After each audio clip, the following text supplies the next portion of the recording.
Hello student, आज हम आप लोग को बताएंगे फिजिक्स जो आप लोग का एग्जाम में आता है।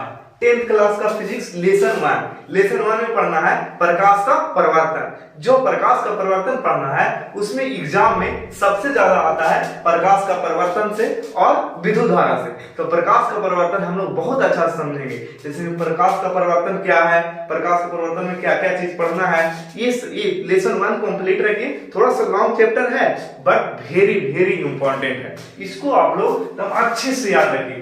जैसे सबसे पहले है प्रकाश का परिवर्तन। प्रकाश का परिवर्तन तो सबसे पहले हम लोग समझेंगे कि प्रकाश क्या है। प्रकाश क्या है तो देखिए यहाँ पे प्रकाश क्या है। प्रकाश एक माध्यम है जो हमें किसी वस्तु को देखने की अनुभूति दिलाती है। प्रकाश एक माध्यम है, प्रकाश से हम किसी वस्तु को देखते हैं। जैसे प्रकाश एक माध्यम है, प्रकाश जलता है तभी हम किसी वस्तु को देखते हैं, यानी एक माध्यम है जो हमें किसी वस्तु को देखने की अनुभूति दिलाती है। जैसे प्रकाश जलेगा तभी हम कोई वस्तु को देखेंगे। तो ऐसे करके प्रकाश की परिभाषा लिख सकते हैं, प्रकाश एक माध्यम है जो हमें किसी वस्तु को देखने की अनुभूति दिलाती है।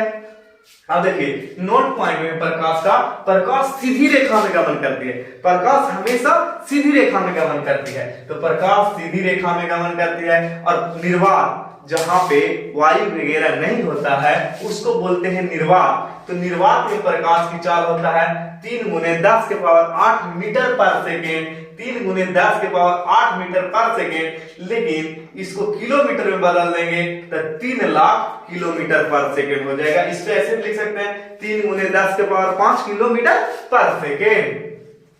और प्रकाश एक प्रकार की ऊर्जा है। प्रकाश ऊर्जा मिलता है तो ये भी लिख सकते हैं हम लोग, प्रकाश एक प्रकार की ऊर्जा है। अब आगे पढ़ना है हम लोग को किरण।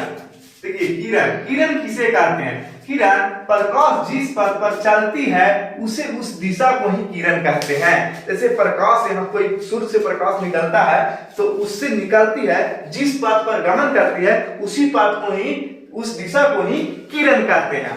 अब आगे है किरण पुंज, इसको बीम ऑफ लाइट बोलते हैं। किरण पुंज किसको बोलेंगे तो किरणों के समूह को किरण पुंज बोलेंगे। किरणों के समूह को, जब बहुत सारा किरण रहेगा, उस समूह रहेगा, उसको किरण पुंज कहेंगे। और किरण पुंज 3 प्रकार का होता है।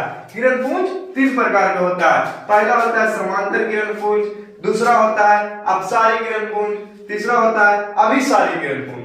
तो सबसे पहले हम लोग समझेंगे समांतर किरण पुंज। इसमें सभी किरणें आपस में समांतर होती है। जब किरण समांतर गमन करती रहेगी, जब एक दूसरे के समांतर गमन करती रहेगी तो उसको बोलेंगे समांतर किरण पुंज। जैसे में लेजर लाइट के मारेंगे तो समांतर यहां से जाता है तो वहां पड़ी उतना ही लाइट हो जाता है, तो समांतर किरण पुंज। अब देखिए अपसारी किरण पुंज। अपसारी किरण पुंज मतलब अपसरित होना मतलब पसरना। एक बिंदु से जो सभी जगह फैल जाएगा उसको बोलेंगे अपसारी। एक बिंदु से जो सभी जगह फैल जाएगा किरणें उसको बोलेंगे अपसारी। और अभिसारी मतलब होता है अभिसरित होना, एक जगह जाकर मिलेगा किरणें, उसको बोलेंगे अभिसारी किरण पुंज। अपसारी मतलब फैलना और अभिसारी मतलब एक जगह मिलना।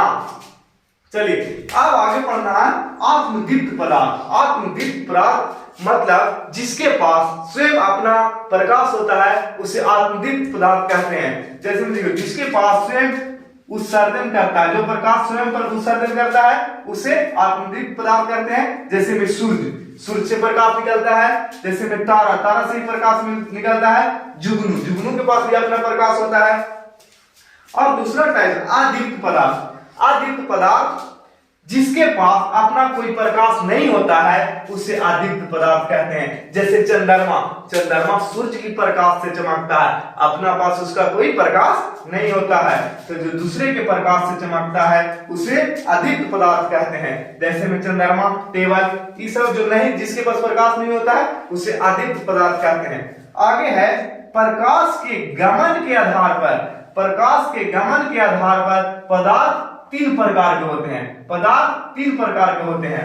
पहला होता है पारदर्शी पदार्थ, दूसरा होता है अपारदर्शी पदार्थ, तीसरा होता है पारभासी पदार्थ। पारदर्शी पदार्थ उसको बोलेंगे, पारदर्शी पदार्थ उसको बोलेंगे जिससे होकर प्रकाश पार हो जाएगा, उसे पारदर्शी पदार्थ बोलेंगे। जैसे में हो जाएगा, जैसे में कांच, कांच हो जाएगा अपारदर्शी पदार्थ, जिससे होकर प्रकाश नहीं पार होता है उसे अपारदर्शी पदार्थ कहेंगे।